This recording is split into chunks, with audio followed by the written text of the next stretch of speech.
physical media or digital media? Are you asking my opinion? I'm asking your opinion.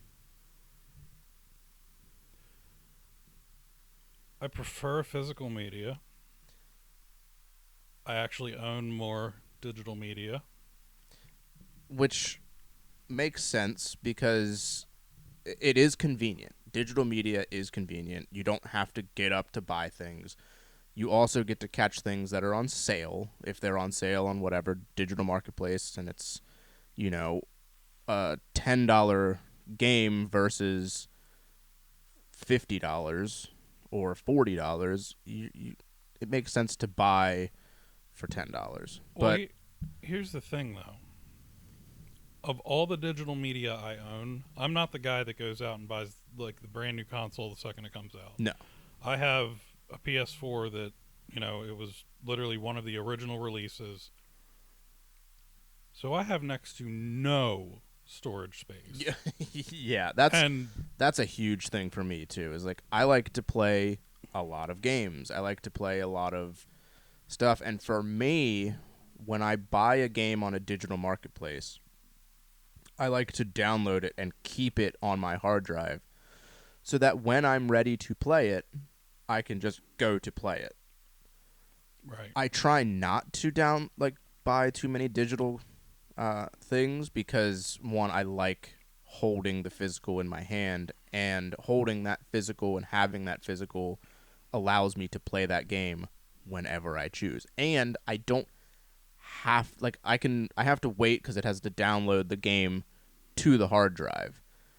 But I don't have if I want to, if it's like downloading updates, I can stop that. I don't have to download the updates. I can play the game in its original form with all the bugs or whatever, which poses a big problem with how games are now. Is like, for example, if I went out and bought Cyberpunk and I was like, I want to play Cyberpunk, but I don't want to download the updates because I don't want, for some reason, my console being online or what have you.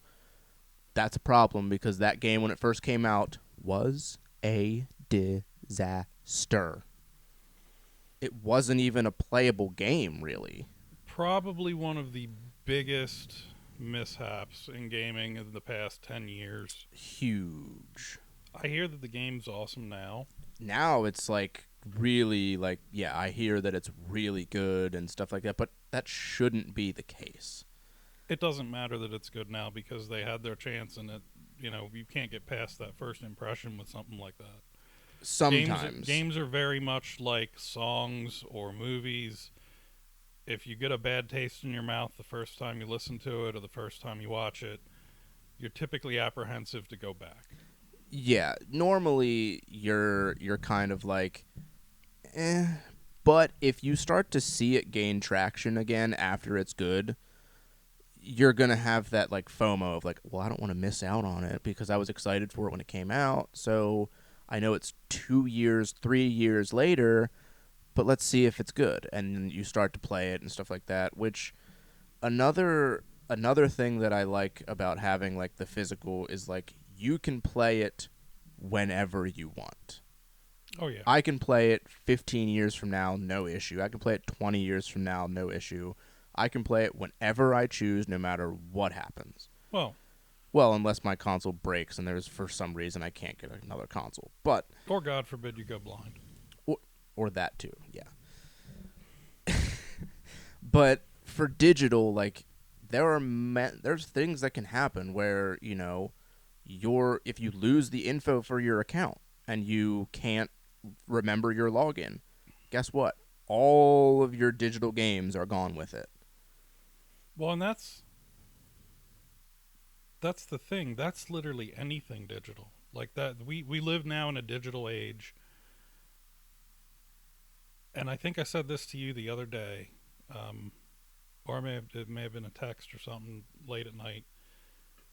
There is an entire era that is gone now because those digital footprints weren't preserved. MySpace, Yeah. um, Zanga,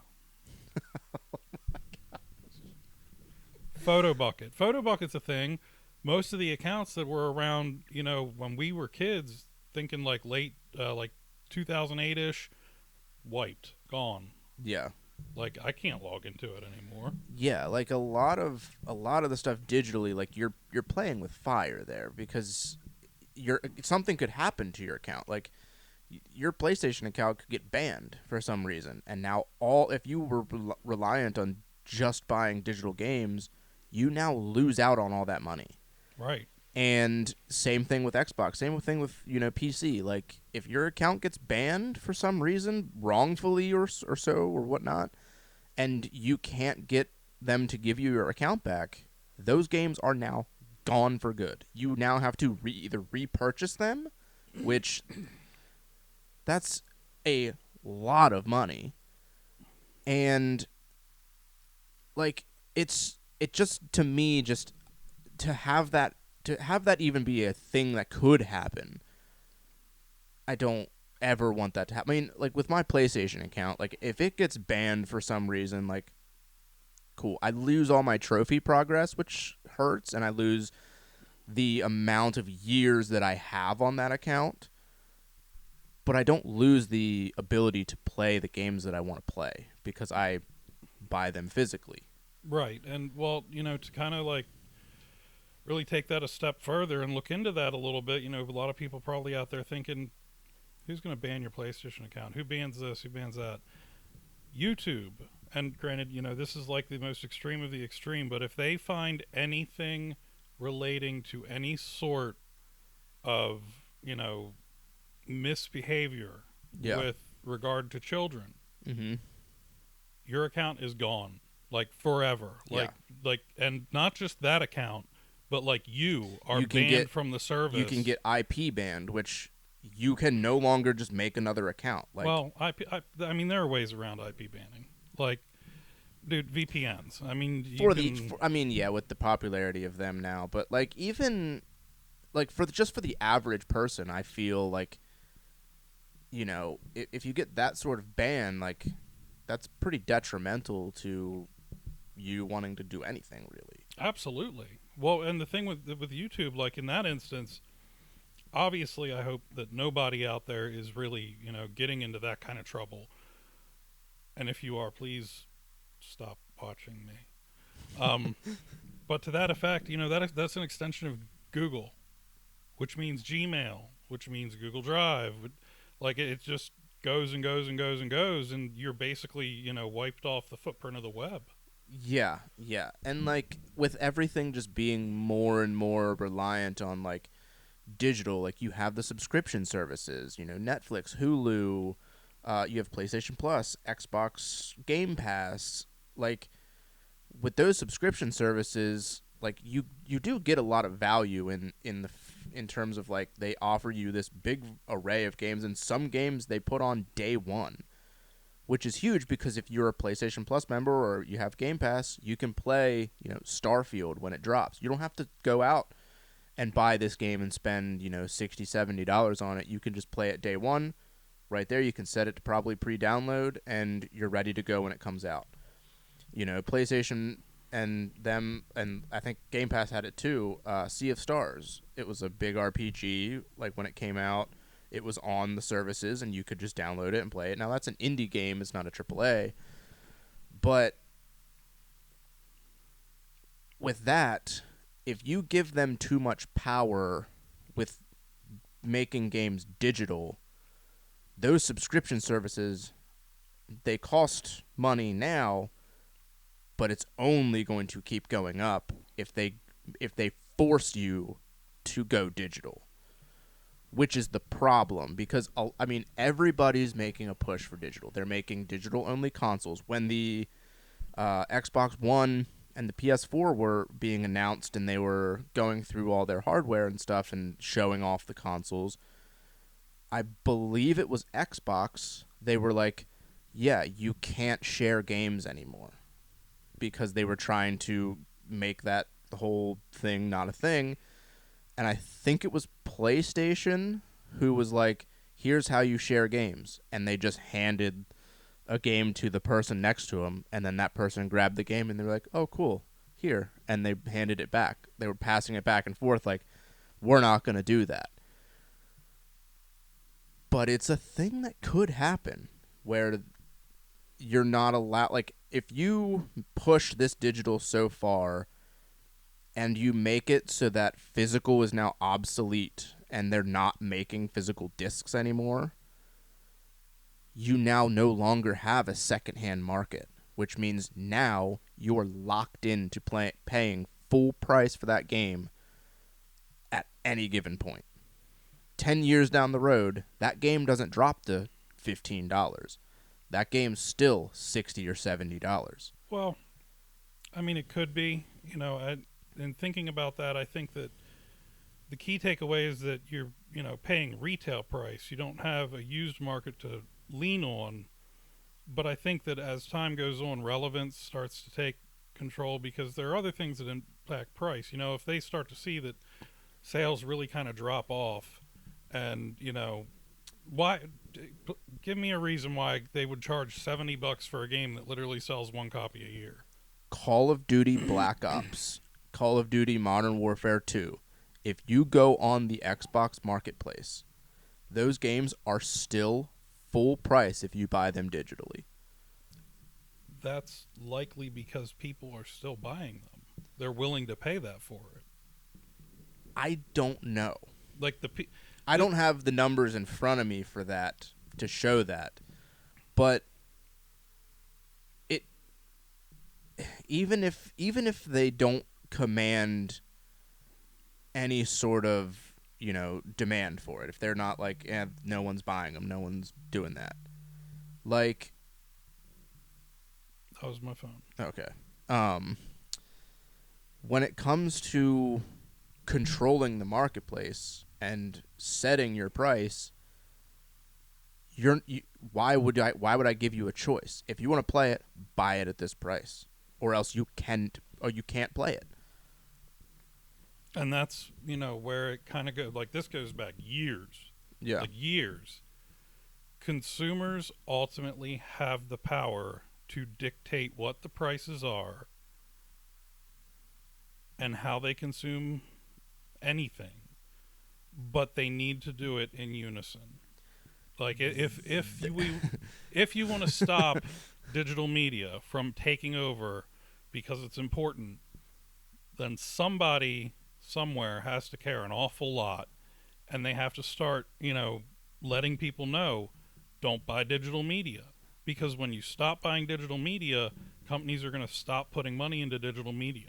That's where a lot of like the game community and stuff are a lot of the YouTube channels I watch, they are actively making content of like, look, physical or digital, like, here's the pros, here's the cons, but mainly, like, if it goes all digital and like this stuff happens, like, that could be detrimental to you as a consumer, because we live in a very consumeristic, if that's even a word. Is that a word? Consumer based like world where like people need it and they need it now. They need it yesterday. Yeah, the immediate gratification thing, and I think that's the biggest problem. It is that you have your gaming community, and it's huge. Yeah. But for what the gaming community is, I think there is an equally as large community out there who play video games but don't consider themselves gamers. Yeah, there's always somebody that's just buying the next Madden games or the next FIFA games or the next Call of Duty game, like. And I think that those people are the ones where it's like, what do I care? I want it now. Yeah. And that's all they care about. And yes.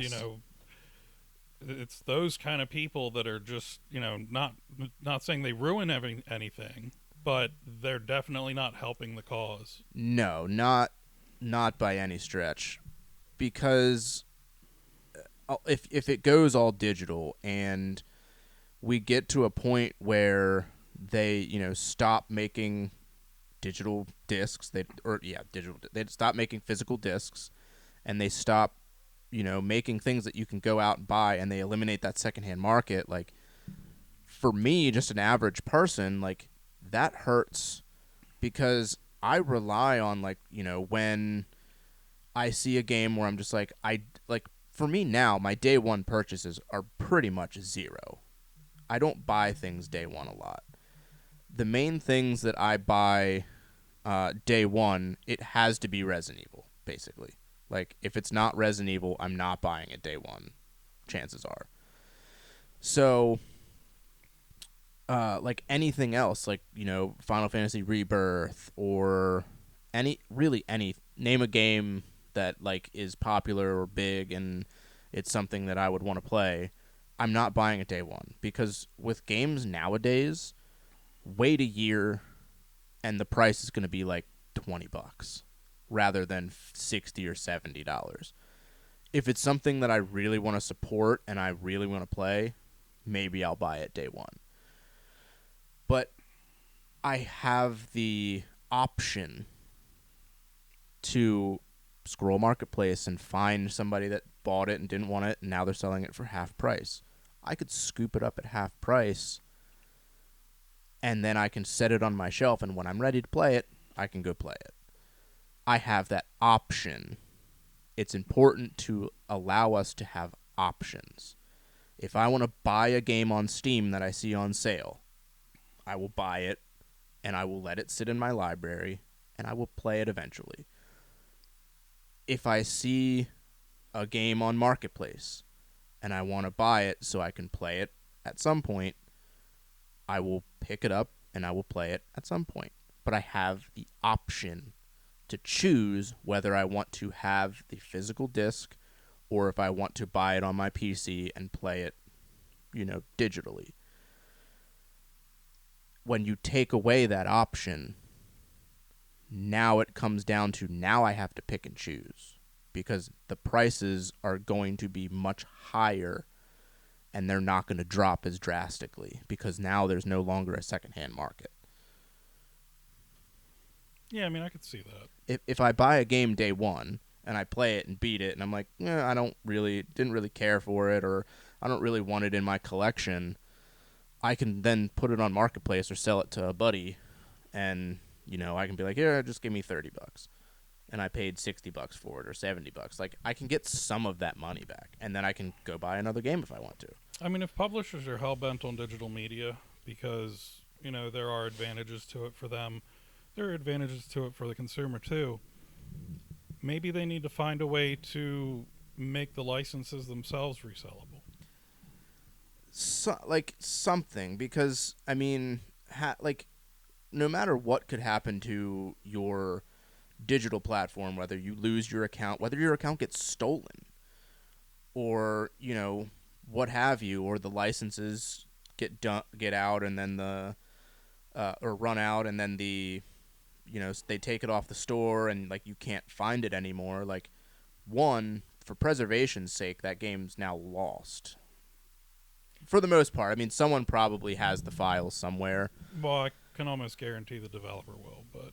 Well, yes, but I mean, something could also happen to the developer. They go under or something, and that all gets just lost.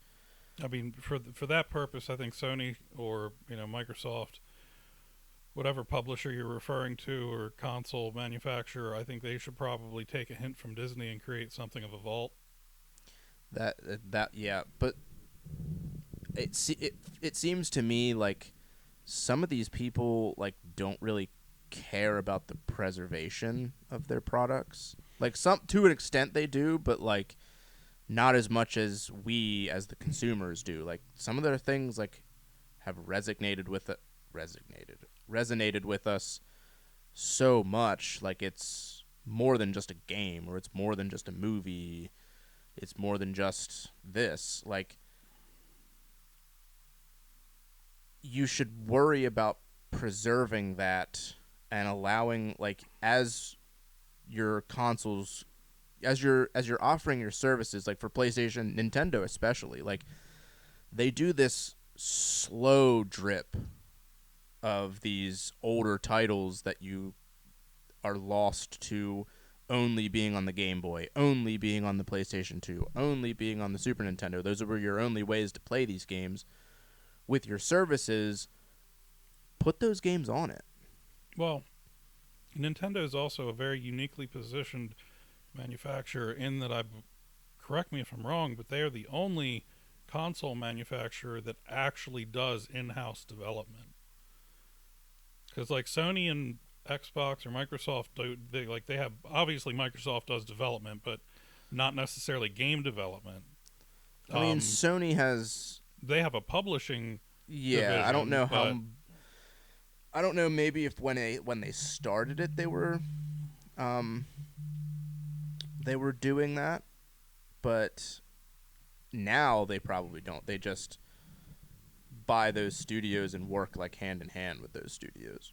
I don't know if they develop or anything like that. yeah, I mean, I just can't remember, like, maybe Gran Turismo? Is that like a Sony direct? Well, I mean, like now, I don't know. Like for No, now, like like the original. yeah, like they had originals back on the place, like the original PlayStation. That's how they started with like making their original IPs and stuff like that. But now it's Sony Studios, but now they have other, like they've accumulated all these other developers that now like they let them actually go and develop and make the game. Right. Um, but with all that being said, like Nintendo's uh, the biggest company here that I'm talking about in terms of like bringing their like stuff that's locked on other consoles to the Switch. Like, how hard could it possibly be with like having the NES, the Super NES, the N64, the Sega, the Game Boy, the Game Boy Advance? You have all of these emulators on your console, and you're not bringing like the absolute most popular titles that you could put on, and you're not even offering an eShop to buy them. Like for the Nintendo 3DS, you could buy the Pokemon games, for like $5 or $10 to buy them on your 3DS. Well, now the 3DS shop's gone. Well, my boy, you see, those games were built in a code we call assembler. And it is way, way, way different than what we use in modern technology. But here's the thing. They put Game Boy games on the Switch. Oh, yeah, you can port them. It's not impossible. Why are why are the Pokemon games not on the eShop for the very least? Like, put them on the eShop like they were on the 3DS and let me buy them to play on my Switch. You already have Game Boy games on the Switch. It's because that helps to drive the collectability of those games and the used market. They don't care about that. I think Nintendo does more than anything. They don't care about the collectability of the games or anything like that. Like that, they don't make anything off of that. No, they don't. I didn't say they made anything off of it, but I definitely think Nintendo cares about the reputation they have. Well, if they cared about that stuff, why would they make it available to you? Why would they sue you into oblivion if you're working on emulators so you can play that stuff? Because it's their property. But you're letting people access it that normally wouldn't be able to access it. That's the thing. They want that person to go and grab the console.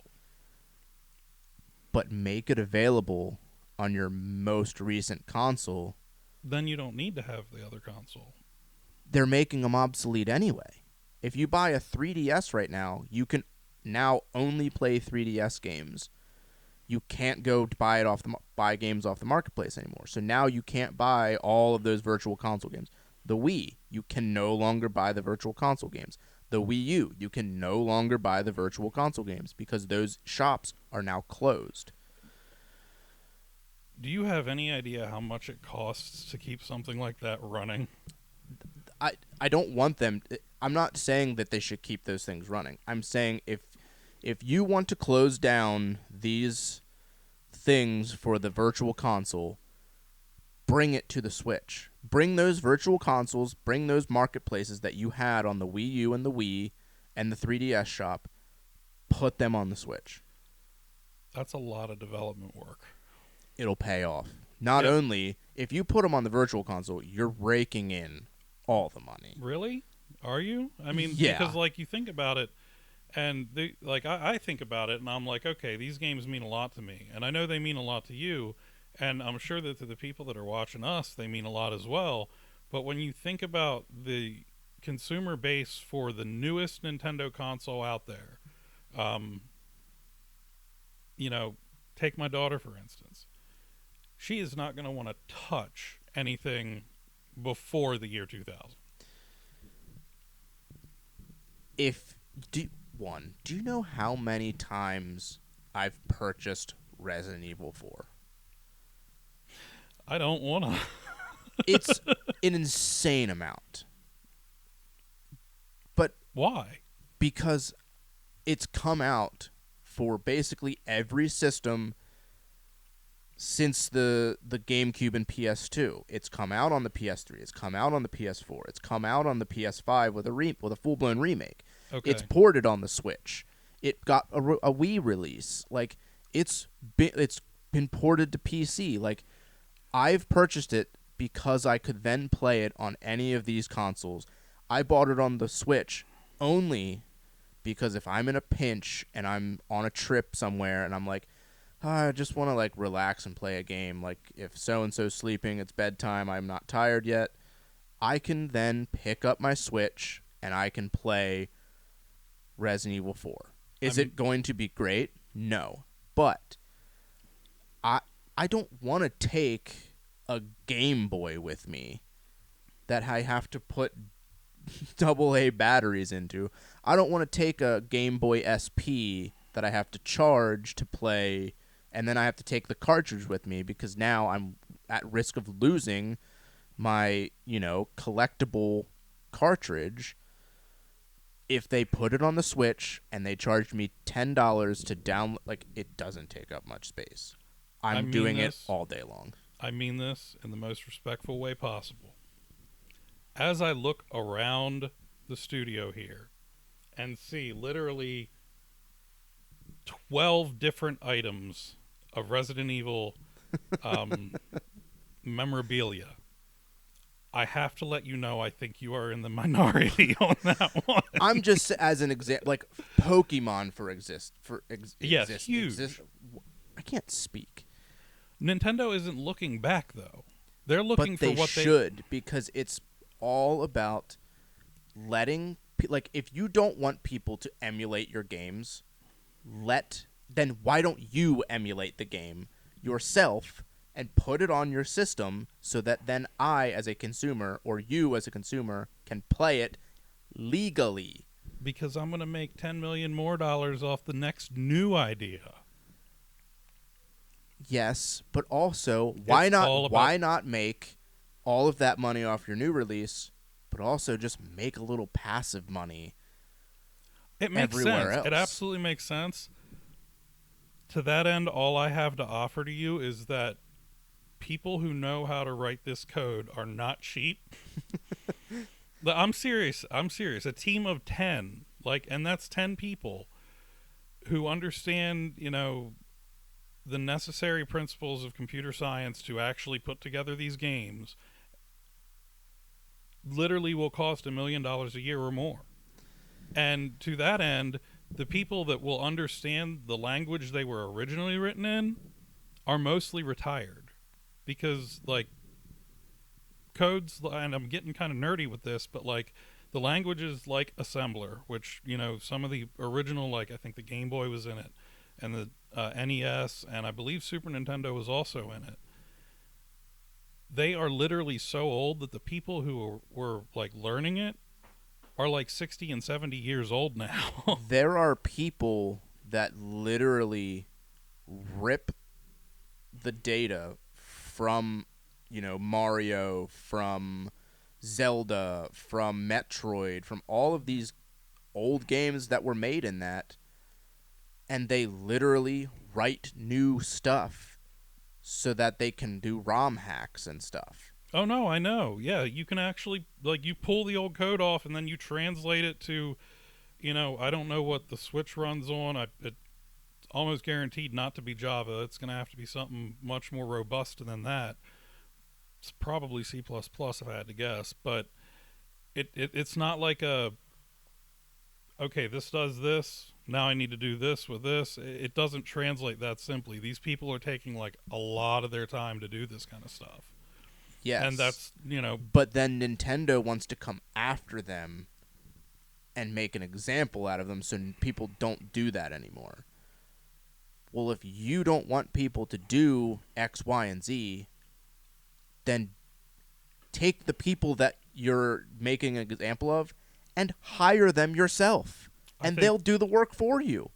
that has been adopted at many, many tech companies over the years. Um, Facebook, now Meta, originally actually had a hackathon where, you know, anybody could participate, and, you know, the people that did really well did tend to get job offers. That's how they're, you know, so far ahead now. I do believe that actually did happen with a game. I don't know what, but I'm pretty sure like these people made a like updated version of a game. Like they went through Unreal and they made like a complete revamp of the game, and then the company told them, "Hey, shut that down, but let's have a little conversation here. You want to do that like legitimately? Like That's totally we'll, reasonable, and we'll hire you." it kind of makes sense with what you're saying, because if I remember correctly, Unreal is actually published by Epic. It's like Yeah. it's basically an engine that they wrote that surfaces a bunch of predefined libraries to use in game development. They Epic owns that, so if somebody was leveraging it and, you know, didn't have the proper rights, I could absolutely see Epic being like, yeah, you're not going to do that, but maybe since you're so good, because Epic's a very forward-thinking tech company. There's a lot of people out there that have a lot of talent, and they can do a lot with, you know, not only ROM hacks, but they can do a lot with just making their own games in general. Like it doesn't take much for, you know, somebody to just swoop by and be like, "Hey, I see your talent. Let's have a conversation." Which